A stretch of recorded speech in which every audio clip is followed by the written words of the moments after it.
Il a déjà traversé les océans. Un navigateur français a maintenant traversé le Vatican. Oui, Sébastien Destremo a rencontré le pape François ce matin au Vatican. Le skipper lui a présenté la clé des océans, objet symbolique qu'il a fabriqué lors du Vendée Globe, terminé à la 18e place. Cette clé, le marin était allé la déposer auprès de la Vierge Noire de Rocamadour, la sainte protectrice des marins. Un geste qui a intrigué le souverain pontife au point d'accorder un court entretien au navigateur. Sébastien Destremo raconte.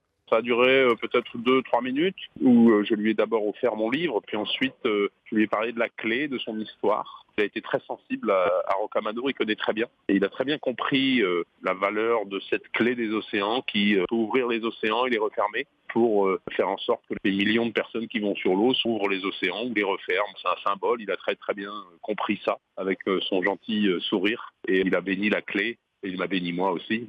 C'est un moment très très particulier. Pendant cette cérémonie, je me disais, je savais que le Vendée Globe pourrait me permettre de éventuellement faire un tour du monde en solitaire. Mais il y a une chose que je ne savais pas, c'est que le Vendée Globe pouvait aussi m'amener aussi proche du paradis. Parce que au-dessus du Saint-Père, c'est le paradis. Mais pour ça, il faut mourir. Seul au monde, le livre du navigateur Sébastien Destremo est disponible aux éditions XO.